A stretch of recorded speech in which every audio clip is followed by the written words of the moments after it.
been a week since we got the car, and I'm driving off to a place whereby we can take a closer look at the insides and the exterior as well, and look at some of the functionalities of the car.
So that was just a quick glimpse of what the car looks like, the exterior itself. So we're going to get a closer look at it now, and also at the interior and the functionalities as well.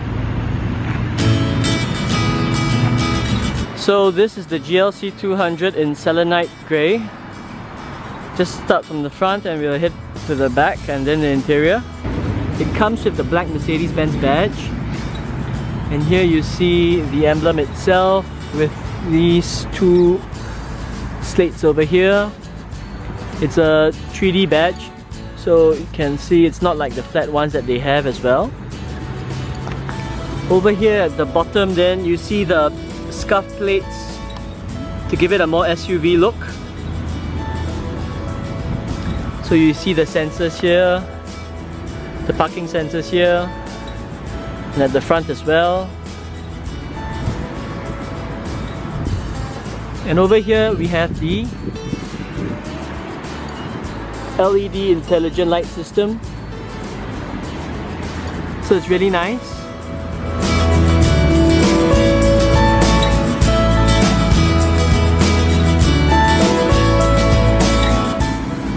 And you have this portion over here that is kind of reminiscent of a eyelash.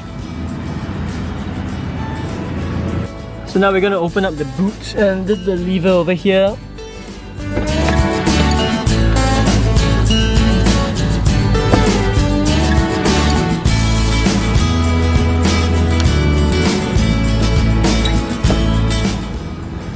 So to open up the boot, you have to depress the lever here, as you can see, just over here.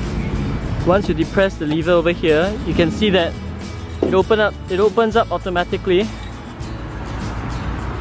There you go. And this is the engine bay. We're not going to go into too much of the technical parts, but just to get you a glimpse of the engine bay itself.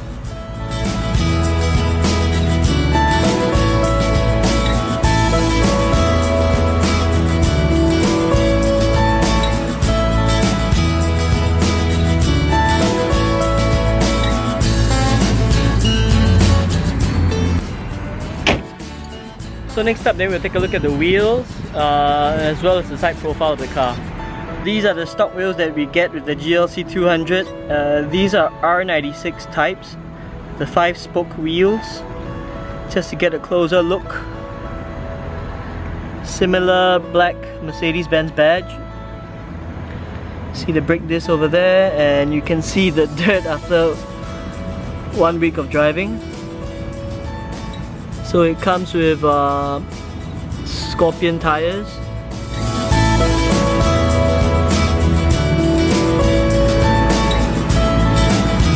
And this is pretty much what it looks like on the side.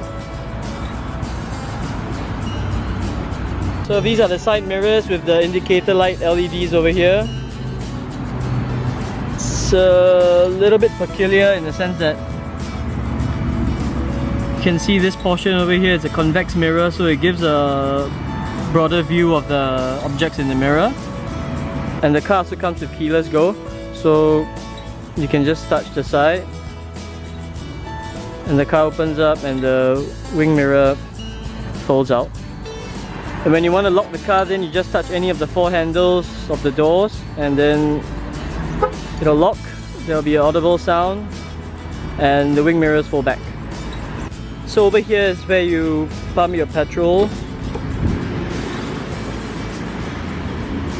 So it also opens automatically. The inlet as well as the tire pressure indicators, or rather the tire pressure values.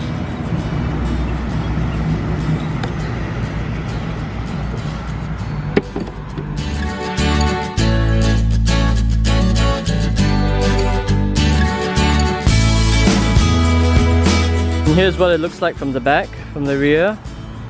You can see the model over there. These are LEDs as well.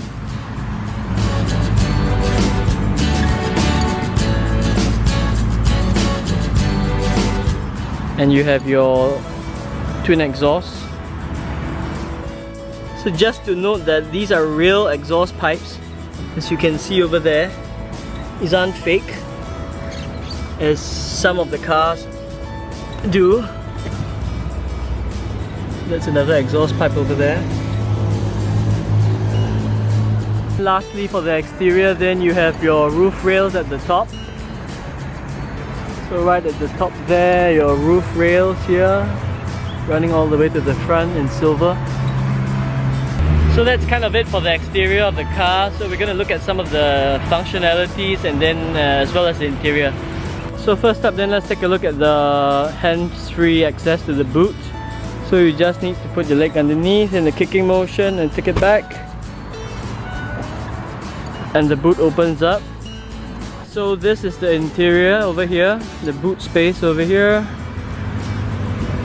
It's pretty large. There's also a cover over here that provides some privacy.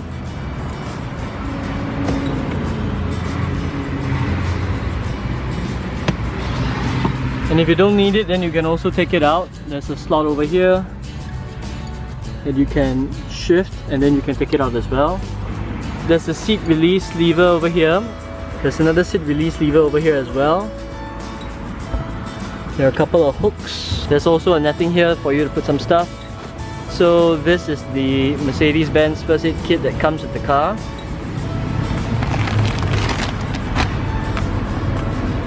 It also comes with a original cargo net or luggage net, so that the items in the boot don't get into the second row of the passengers.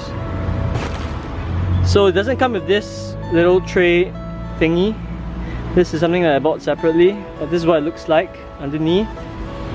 So there's a lockable space as well underneath over here. You just pull it out. Underneath you can see that there's quite a lot of space. So this is where I keep some of the stuff that were given to me. Over here is the telescopic telescopic frame.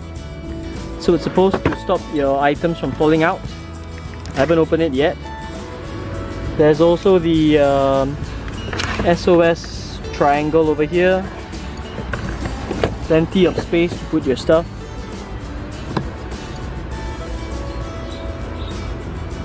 There's also a little basket, as you can see. So it's pretty interesting with this basket because it actually just folds out like this.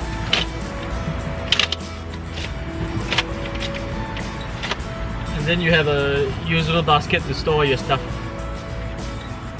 And you can easily collapse it if you don't want it at all. That's it. The tyres are not run flat tyres, so it comes with a tyre fit kit located at the side over here in the lower boot space. So you can take a look here. So this is the tyre fit kit for you to re-inflate the tyres in case you get a puncture. We also have a 12-volt socket. This 12-volt socket, I'm currently using it for my dash cam. This is the underneath of the rear hatch. You have your two buttons over here. This is to close the hatch and lock the car. This is to close the hatch. You can also press it if you want to set the height of the hatch itself.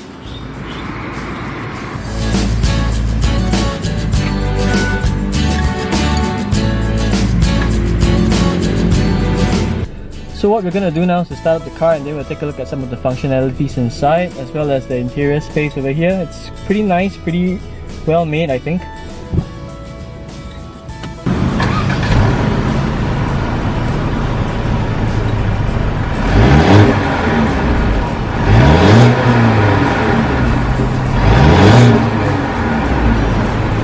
So this is the instrument cluster. As you can see, there are two analog dials over here and one digital one right in the middle. The middle one is controlled via these buttons over here on the steering wheel.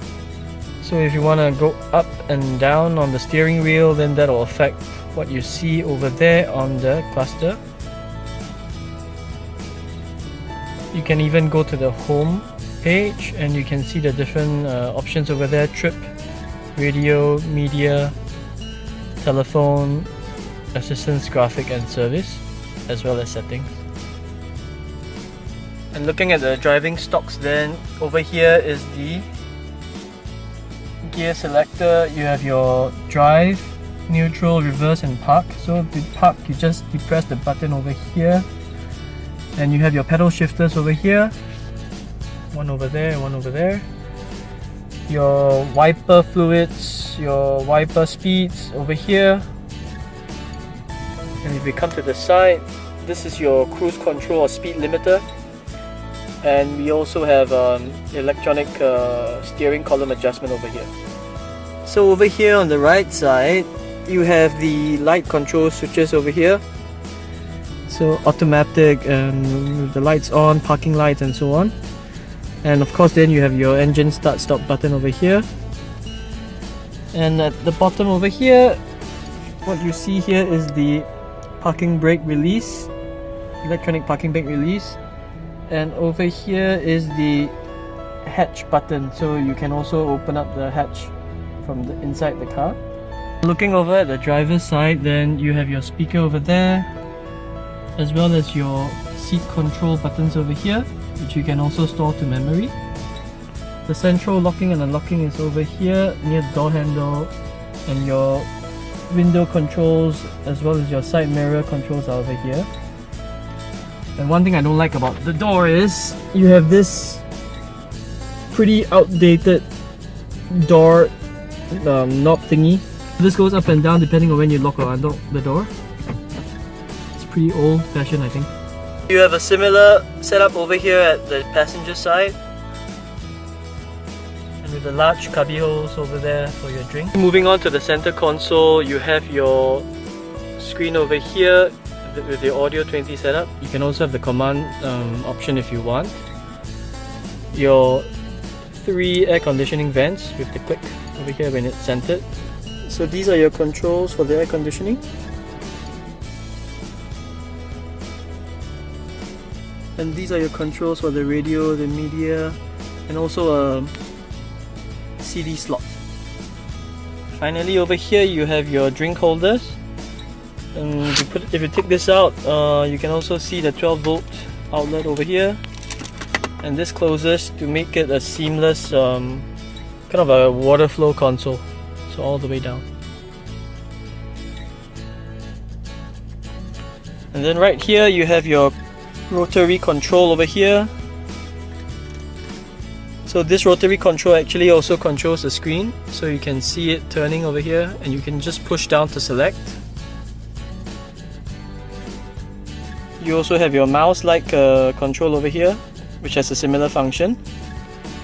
And then you have your dynamic select to select your driving modes, whether it's in eco, comfort, sports or so on. Parking sensor button turning on or off.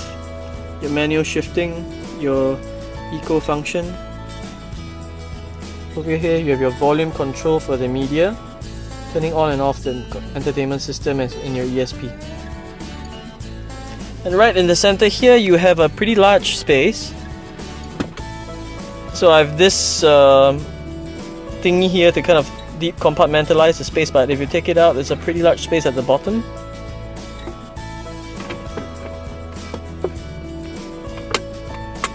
And at the top then obviously you have your rear view mirror as well as your lights. So this controls the lights over here, as you can see, LED lights here, as well as the lights at the rear. And the window shades also fold down over here. And you can open this with the mirror as well as the light. The light turns on automatically.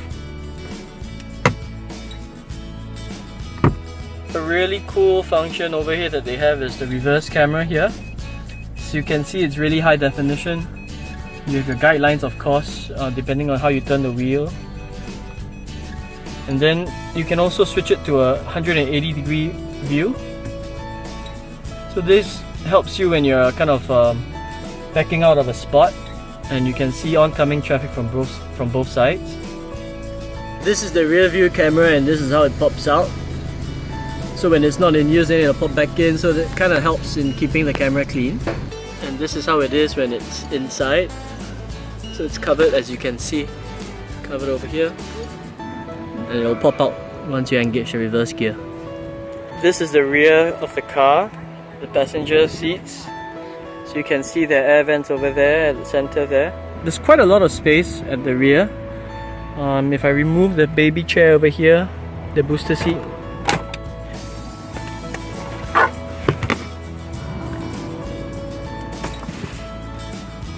you can see there are ISOFIX points here. So 2 ISOFIX points over at this side and 2 ISOFIX points over there as well. And if we look at the space that I have, so this is the space that I have. It's more than a hand's distance between the seat in front of me and my knees. So very spacious. If we look at headroom, then again, more than enough headroom over here, as you can see. Although I'm not really tall, but I think I'm about 1.68 meters, so you can see there's quite a lot of space. So taking a closer look at the rear, then you can see similarly your window buttons, your window control buttons, your handlebar. It's quite a large cubby hole here for drinks. You have this little folder that you can put your documents or your items here. Over here you have an air vent at the bottom here, and there's also this thingy which is an external battery for my ThinkWare dash cam. Closer look at the air vents here. You can control it as well. And at the bottom over here, it's just some empty space. I think some models then you have a 12-volt battery as well, or rather a 12-volt socket. And over here at the middle, this can be opened. So this is your center armrest. There's a cubby hole over here, you can store things. And if you want, there's also a cup holder at the center as well. Yep, there you go. There are 2 cup holders actually. Put this back. So previously you can see from the boot, you can open up the rear seats, or rather fold down the rear seats, and at the passenger side there's also a button over here. You can just press it, and then the seats can be folded down as well so that you can access the boot. You can just put it back. And if you need, you can also access, or rather you can also access the boot through the center console, or rather the center seat.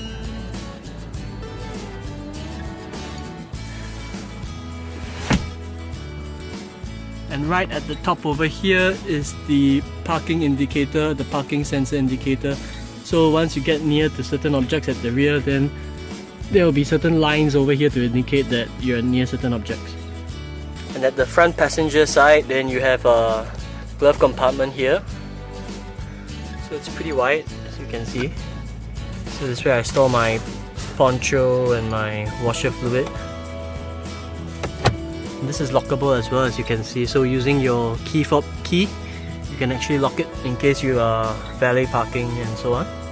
So that's pretty much it. You've seen the exterior and the interior of the car. I guess some next videos that I'll be posting would be some of the features that I like best about the car, and also some modification that I intend to be doing for the car. So stay tuned.